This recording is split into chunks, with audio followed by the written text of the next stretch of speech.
To my YouTube channel Physics Queen learn physics in the easiest way. आज हम thermodynamics and statistical mechanics के questions करने वाले हैं। Just PYQs we will have from 2016 to 18। तो आज के इस वीडियो लेक्चर में हम 2016 के कुछ क्वेश्चन सॉल्व करने वाले हैं। So let us start and you will have all the detail solutions here. So we are having a question from just 2016. An ideal gas with adiabatic exponent gamma undergoes a process in which its pressure P is related to its volume. P दे रखा है P naught minus alpha V. Where P naught and alpha are positive constants, the volume starts from being very close to zero and increases monotonically to P naught by alpha. यानी volume जो है वो P naught by alpha तक increase हो गया है. At what value of the volume during the process does the gas have maximum entropy? फिर से वही क्वेश्चन आ गया, मैक्सिमम एंट्रोपी और क्या निकालना है, वॉल्यूम की वैल्यू निकालनी है, यानी हमें del S by del V को जीरो करना होगा. अब देखिए जेस्ट में जो क्वेश्चन आ रहे हैं वो मैक्सिमम पे बहुत फोकस कर रहे हैं कि आप किसी भी तरीके से डिफरेंशिएशन करके टर्म्स को जीरो करें. तो ये आप अच्छे से प्रैक्टिस करेगा और समझ जाना कि मैक्सिमम पूछ रहा है, क्या पूछा गया मैक्सिमम उसका और क्या फाइंड आउट करना है, व्हाट वैल्यू ऑफ वॉल्यूम, यानी del S by del V को जीरो करना है, यानी हमें एस चाहिए इन टर्म्स ऑफ वी. ठीक है, और हमें पी गिवन है P naught minus alpha V. And second thing ideal gas given है, तो हम इसके लिए पी वी इक्वल्स टू और मोल्स, नंबर ऑफ मोल्स यहाँ पर गिवन है आपको 1 गिवन है क्या, ऑप्शंस में तो आपको इनकी टर्म्स में नहीं है. सो देख लेते हैं, बाकी P V equals to n R T ले लेते हैं, कुछ मोल्स की इन्फॉर्मेशन नहीं है. जैसे 1 मोल के लिए आप करेंगे तो भी कोई दिक्कत नहीं आएगी. सो जो वॉल्यूम है वो पी नॉट बाई अल्फा तक जा रहा है. ठीक है, तो अभी देखिए आपके पास पी गिवन है, अभी इससे हम क्या इन्फॉर्मेशन निकाल सकते हैं यहाँ से कि पी जो है वो P naught minus alpha V है. तो यहाँ से डी पी को लिखा जा सकता है माइनस एल्फा डी वी. ये एक रिलेशन हमें पी और वी के बीच में मिल चुका है. अब इसके अलावा हमारे पास फर्स्ट लॉ ऑफ थर्मोडायनेमिक्स होता है d U plus d W. इसको हम टी डी एस लिख सकते हैं और d U plus P D V लिख सकते हैं. तो ये जो रिलेशन है हमारे पास, और एक दूसरा रिलेशन हमारे पास डी पी जो है माइनस एल्फा डी वी आ गया. अब यहाँ से हम लोग क्या कर सकते हैं, आइडियल गैस इक्वेशन से और रिलेशंस निकाल सकते हैं. पी वी इक्वल्स टू हम मान लेते हैं एन आर टी है यहाँ से, तो P D V plus V D P जो होगा वो एन आर डी टी के इक्वल होगा. ये सब चीज़ें बेसिकली हमें ऑलमोस्ट सारे क्वेश्चंस में थर्मो के रिक्वायर्ड होती हैं ये. और कुछ रिलेशंस आपको पता होने चाहिए, जैसे C P minus C V होता है आर. आप सी वी को लिख रहे हैं then it is R upon gamma minus one. C P जो होता है that is gamma R upon gamma minus one. C P by C V को आप गामा से रिप्रेजेंट करते हैं एडियाबैटिक रेशियो से. तो ये सारे फार्मूलाज जो है आपको याद होने चाहिए यहाँ पर. अब यहाँ पे हमें चाहिए डी यू को हम लिख सकते हैं यहाँ से T D S minus P D V. So हम इसको सॉल्व करना स्टार्ट करते हैं, टी डी एस से रिप्रेजेंट करते हैं. सो देखो शुरू में हम लोग को यहाँ से लिखना होगा टी डी एस जो होगा that is equals to d U plus P D V, क्योंकि हमें एस वी के फंक्शन में चाहिए तो हमें बाकी सबको यहाँ से एलिमिनेट करना होगा. तो यहाँ से देखिए हम टी डी एस को क्या लिख सकते हैं, इक्वल कर सकते हैं. अब देखो डी यू को एन आर डी टी लिखा जा सकता है ना, d U also representing n R d T. और या n C V D T की हम बात करें है ना, डी यू को हम यहाँ से N C V D T लिख सकते हैं. So N C V D T plus P D V, और सी वी को लिख सकते हैं N R upon gamma minus one D T plus P D V. तो ये हमें टी डी एस मिल गया यहाँ से. अभी देखिए हमारे पास जो डी टी टर्म आ रही है वो हम चाहते हैं हमें सिर्फ वी और पी के टर्म्स में, क्योंकि डी पी भी हमारे पास फिर एल्फा डी वी है वी के टर्म्स में है. तो हम एस और वी का एक रिलेशन चाहते हैं, इसीलिए हम इस तरीके से प्रोसीड कर रहे हैं. अब देखिए एन आर डी टी को यहाँ आइडियल गैस इक्वेशन से P D V plus V D P लिखा जा सकता है. तो यहाँ लिख दो P D V plus V D P, n R d T को रिप्लेस कर दी इससे, and gamma minus one plus P D V. ये वैल्यू मिल गई आपको टी डी एस के इक्वल. तो यहाँ से टी डी एस जो है देखिए डी वी वाली टर्म्स को साथ में रखिए और डी पी को यहाँ से माइनस एल्फा डी वी रख दो, है ना. तो ये आ जाएगा आपके पास पी डी वी. पहले आप इसको सॉल्व कर लो, one upon gamma minus one plus one और plus V D P upon gamma minus one. तो इससे नेक्स्ट स्टेप में हो जाएगा T D S is equals to P D V and one plus gamma minus one, तो सिर्फ gamma upon gamma minus one will be there and plus V, और ये हो गया minus alpha D V upon gamma minus one. So next step में हम इससे लिख सकते हैं T D S is equals to, अभी यहाँ से हम डी वी को कॉमन ले लेते हैं, तो ये मिल जाएगा हमें P gamma upon gamma minus one and minus का V alpha upon gamma minus one. ठीक है, अब यहाँ पर हम चाहें तो टी को कन्वर्ट कर सकते हैं, P V upon n R d S upon d V is equals to P gamma upon gamma minus one minus V alpha upon gamma minus one. और हमें मैक्सिमम एंट्रोपी चाहिए, यानी हमें d S by d V जो है वो zero के equal put करना है। तो ये जो टर्म यहाँ से मिल रही है इसको ज़ीरो के इक्वल पुट कर देते हैं, gamma minus one minus V alpha upon gamma minus one जो है ज़ीरो के इक्वल आ गया। इसका मतलब gamma P minus V alpha zero के इक्वल आ गया। तो यहाँ से हमें वी कितना मिल गया, gamma P upon alpha, right. अभी पी की वैल्यू गिवन थी आपको P naught minus alpha V upon alpha, क्योंकि वी के टर्म्स में है इसलिए हमें वी को भी एलिमिनेट करना पड़ेगा।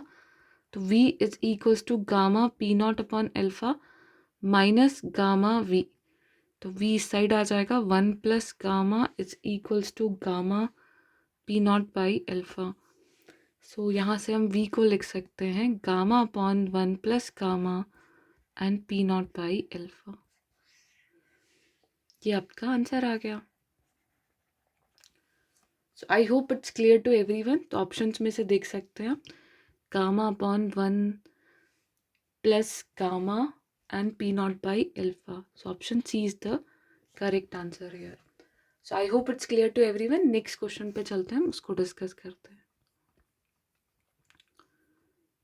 So the next question we are having from statistical mechanics, a two-dimensional box in a uniform magnetic field B contains n by 2 localized spin half particles with magnetic moment mu.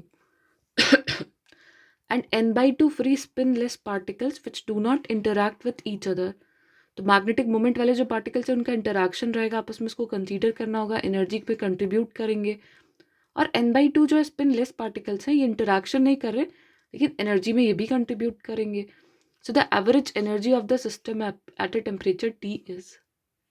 सो ये जो particle है non interacting particles बोल सकते हैं मैंने, तो non interacting n by 2 classical particles है हमारे पास, है ना। नॉन इंटरैक्टिंग, वीकली इंटरैक्टिंग, ऐसे टर्म्स जब भी आते हैं you are going to use the classical, consider them as classical particles. तो यहाँ पर जो क्लासिकल पार्टिकल्स की हम बात कर रहे हैं, टू डायमेंशनल हमारे पास जो है बॉक्स गिवन है। तो टू डायमेंशनल बॉक्स में जो क्लासिकल पार्टिकल्स है जिनका आपस में इंटरैक्शन नहीं है, तो इनकी पोटेंशियल एनर्जी तो जीरो होगी। काइनेटिक एनर्जी की वजह से दो टर्म्स आएंगी, P x square upon 2m plus P y square upon 2m, और इक्विपार्टीशन थ्योरम के हिसाब से इसकी वजह से half K B T quadratic term की वजह से, और इस क्वाड्रेटिक टर्म की वजह से हाफ के बी टी। तो एवरेज एनर्जी जो n by 2 free spinless particles हैं इनकी वजह से होगी के बी टी, और n by 2 पार्टिकल्स की वजह से n by 2 K B T. I hope it's clear to everyone कि आपको क्या देखना है कि जो आपके पार्टिकल्स नॉन इंटरैक्टिंग है वो क्लासिकल पार्टिकल हो गए, है ना। आई होप क्लियर हो गया होगा अच्छे से। और जो क्लासिकल पार्टिकल्स होते हैं उनके लिए हम इक्विपार्टीशन थ्योरम यूज़ करते हैं कि जो हैमिल्टोनियन होगा दैट इज़, क्योंकि नॉन इंटरैक्टिंग है तो पोटेंशियल एनर्जी क्या हो जाएगी इसके लिए, ज़ीरो हो जाएगी। So you can write it, potential energy will be zero, and two dimension है इसलिए P x square plus P y square upon 2m। So तो एवरेज एनर्जी रहेगी वो रहेगी half K B T plus half K B T, that means K B T. तो हम इसे क्या कर सकते हैं, यहाँ से एवरेज एनर्जी को लिख सकते हैं n by 2 पार्टिकल्स के लिए n by 2 K B T. ये तो वो पार्टिकल्स है जिनका मैग्नेटिक मोमेंट या जो भी आपस में इंटरैक्ट नहीं कर रहे हैं। अब जो मैग्नेटिक मोमेंट वाले जो पार्टिकल्स है वो आपस में इंटरैक्ट कर रहे हैं, देखिए these are uniform magnetic field में n by 2 localize spin half particles हैं और जिनका मैग्नेटिक मोमेंट है म्यू।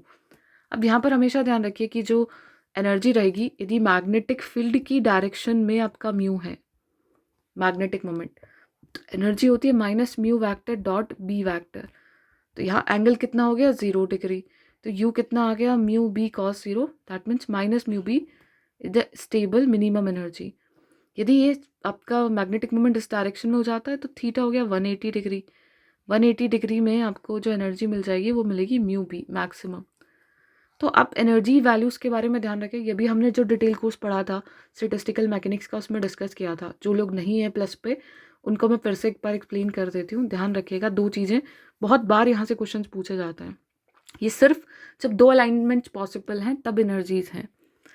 तो मैग्नेटिक फील्ड इस डायरेक्शन में, मैग्नेटिक मोमेंट भी, सो थीटा 0 डिग्री, एनर्जी होगी माइनस म्यू बी। जब मैग्नेटिक फील्ड इस डायरेक्शन में, मैग्नेटिक मोमेंट इधर, थीटा 180 डिग्री और एनर्जी होगी म्यू बी। ये ध्यान रखिएगा बस। तो 2 टाइप की एनर्जीज यहाँ पे मिल रही है आपको। तो एवरेज एनर्जी आप यदि निकालना चाहते हैं तो इसका फार्मूला होता है sigma G I E I E to the power minus beta E I divided by sigma G I E to the power minus beta E I. तो यहाँ पे 2 एनर्जीज हैं तो आप क्या लिखेंगे E1 e to the power minus beta E1 plus E2 e to the power minus beta E2 divided by e to the power minus beta E1 plus beta E2। ये है आपकी E1 एनर्जी और ये है आपकी E2 energy. Value put करेंगे, ये second condition के लिए। एक कंडीशन के लिए तो आपको ये मिल चुकी है, E1 बोल दीजिए इसे, E1 से कंफ्यूज हो जाएंगे, E डैश बोल दो, E डैश, और ये आ जाएगा E डबल डैश। तो यहाँ से वैल्यू आ जाएगी mu B e to the power beta mu B negative, और माइनस का म्यू बी रहेगा तो प्लस का बीटा म्यू बी आ जाएगा यहाँ पे, and divided by e to the power minus beta mu B and beta mu B. तो आप यहाँ से म्यू बी को कॉमन ले लेंगे तो देखिए ये साइन हाइपरबोलिक का बनेगा।